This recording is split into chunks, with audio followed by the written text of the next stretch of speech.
Jessamine County deputies have charged a man for DUI following a fatal car wreck. They say more charges could follow. And a serious crash on a Jessamine County highway causing a major traffic tie-up. We're tracking the investigation into what caused the wreck. While winter's still about a year away, Lexington city officials are deciding on new ideas for snow removal next winter. Tracking, alerting, protecting. This is WKYT News at 5:30. Good afternoon. He could face more charges in connection to a Central Kentucky deadly crash. Right now, Jeffrey Tuggle is charged with DUI. But Jessamine County deputies say that charge will likely be upgraded. The crash happened near Wilmore on Frankfort Ford Road yesterday. Tuggle's passenger was thrown from the car when it crashed into a tree. Sam Smith is in Jessamine County talking to neighbors who live near the crash scene. It's our top story at 5:30. The crash happened yesterday evening, but crews were back out today to continue their investigation. If a truck like this turn over. This morning, outside of Pam Barber's home, deputies were examining the crash scene. Deputies say Jeffrey Tuggle was behind the wheel of his pickup truck before it hit a tree. They say his passenger, 56-year-old Marlene Chafin, was ejected. They say the truck ran her over and it turned over on top of her. And there were some good Samaritans that came by that helped push the vehicle off of the victim prior to the rescue and personnel getting there. Chafin was airlifted to UK Hospital, where she later died. Tuggle is charged with DUI right now. His citation says he told deputies that he had 4 or 5 shots of whiskey at a friend's house before the accident.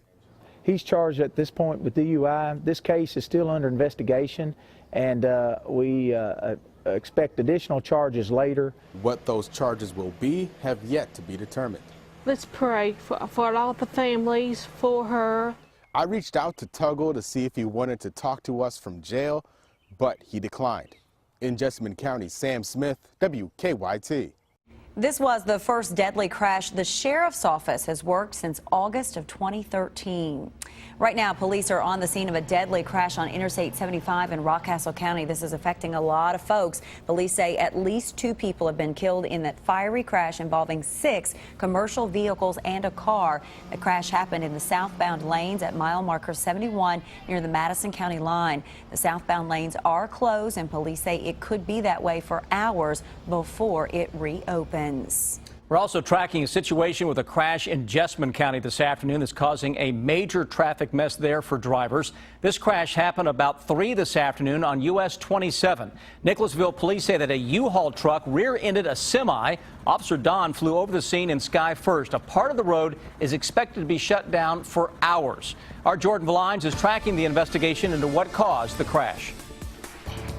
Right now, traffic here on US 27 near Catnip Hill is backed up for several miles after a U-Haul collided with a semi around 2 o'clock this afternoon. Reconstruction crews are on scene trying to determine exactly what caused the crash, but they do believe at this point that the U-Haul's tire blew out, causing it to drive into the back of the semi-truck. Now, the driver of that U-Haul, we're told, was transported by helicopter to UK Hospital. We're told he has life-threatening injuries. The driver of the semi was also taken to the hospital, but we're told that was for precautionary reasons. This afternoon, we spoke to some folks who were stuck in this traffic, and they told us that this is not the first wreck that they've seen today, and they're just going to hang out here at this gas station in Nicholasville until traffic clears up. It took us 30 minutes to go from Brennan Crossing to this intersection, and then another 40 minutes to go halfway across Catnip. That's before I turned around and come back. Police say if you do typically take this road on your route home from work, try to find an alternate route this time around, because as you can see, traffic will likely be backed up for the next several hours. In Nicholasville, Jordan Valines, WKYT. Thank you, Jordan. Again, right now, police tell us that US 27 is down to 1 lane in each direction. A judge has declined to let a Kentucky couple who blog about their off-the-grid lifestyle to regain custody of their 10 children. Our county-by-county coverage begins in Breckenridge County. Deputies removed Nicole and Joe Nogler's children from their home on May 6th after a confrontation between Nicole and a sheriff's deputy. The deputy went to the Noglers' home for a welfare check and decided to remove all 10 children. The Noglers' 27-acre homestead is made of tarps and has no wired electricity, no running water, and no toilets. Another custody hearing will be held in June. In Laurel County, a father faces charges after 2 teenagers were found unconscious in an apartment. 61-year-old Billy Morgan was arrested on Saturday and charged with endangering the welfare of a minor and unlawful transaction with a minor. London police say they were originally called to a home on West 10th about a 3-year-old who had possibly drank some alcohol. They say the 3-year-old was fine, but 2 siblings, ages 15 and 16, were found in a bedroom unresponsive from drinking alcohol. The 2 teens were taken to the hospital. 2 other children were placed with another adult. And in Madison County, police are looking for a man wanted for stealing a TV from a hotel. Richmond police say the man took a 32-inch Samsung TV from a Best Western earlier today. They tell us the man left the hotel in a red S10 or a GMC vehicle.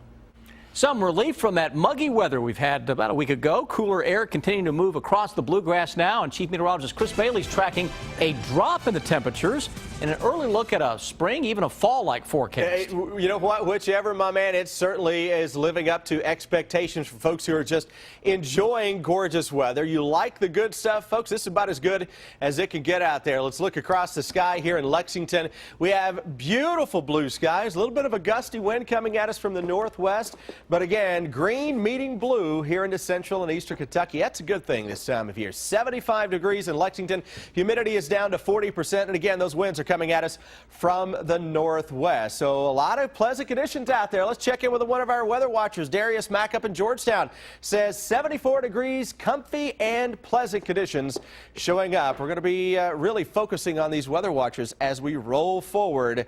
We trained a lot of them this past weekend. Those current temperatures, 69 degrees showing up into the Covington area to around 80 across southeastern Kentucky. In between, those readings again stuck with clear skies into the mid-70s for bluegrass country. Nothing going on live First Alert Defender. Show you some of those views here into central Kentucky as of now. Blue skies, not only Lexington, into Georgetown and across the Frankfort area, Richmond with some sun as well. Guys, I'll come back in a little bit. We'll talk more about the gorgeous conditions and let you know when it may try to come to an end as we head toward Memorial Day weekend. That's just in a few minutes. Well, Chris, I didn't see any snow in your forecast, but Lexington City officials are thinking winter right now after a historically cold and snowy winter. City leaders are considering some changes to their snow removal plan. Our Mike Linden takes a look at the proposed changes in a story that's new at 5:30. While the winter season is almost a year away, Lexington City leaders are already thinking snow. Some are just getting over it. It was a little difficult trying to go to work because I live on a court and we didn't have any snow plows until the very, very end of the winter. After a historically cold and snowy winter, city officials say planning is the key to get ahead of the weather. We need planning that is up to date with where Lexington has grown to. From the inception of this plan to today, Lexington is different. According to Lexington City officials, the city is responsible for cleaning up more than 1,100 lane miles of snow. That's equal to a round trip from Lexington, Kentucky to Washington, D.C. City officials are considering several changes to the city snow plan for next winter season, adjusting existing snow routes, advanced planning for sidewalk snow removal, and installing GPS units in each city plow so both the city and citizens can track the trucks. If we're going to do this properly, we need to put something in place that's more dynamic so that if we have a 1 to 3 inch snowfall, this is what happens. If it's over an X amount of snowfall, we do more. In Lexington, Mike Linden, WKYT. City leaders say they spent over $334,000 on private contractors last winter. Polling locations will be closing soon in parts of Kentucky. Precincts close at 6 p.m. Eastern time and then an hour later in western Kentucky. The most watched race tonight is the Republican primary for governor. According to a WKYT Herald Leader Bluegrass poll, Matt Bevin, James Comer, and Hal Heiner are all neck and neck. Will T. Scott is trailing in the polls. Voter turnout is expected to be low. Officials expect a 17% turnout. That is higher than the state's expected turnout of 10%. Be sure to stay with WKYT and WKYT.com for election coverage throughout the evening. We'll have the first results on WKYT News at 6 and updates throughout the night. For live, continuous election coverage from WKYT and the Herald Leader, just go to WKYT.com starting at 6:30. Kentucky's Attorney General and law enforcement in other states, plus the Federal Trade Commission, have filed a lawsuit against 4 phony cancer charities. We mentioned this a bit earlier. More than $187 million was allegedly scammed from people across the country. Our good question today: what are the red flags I should look for when trying to decide if I should donate to a charity like one of those? Well, first, did the charity refuse to send you written material or financial information? You have every right to see where your money is going. Another red flag: did the person actually soliciting money offer to send a courier to collect your donation? Also, did the charity send you an invoice or a statement for payment due that you never even pledged? And here's another thing to look out for: does the organization's name and logo closely resemble another legitimate charity with a similar purpose? And also, if a solicitor is asking for donations for a local charity, ask to speak to someone with the charity itself to verify that they in fact are fundraising. If you have a good question, go to WKYT.com.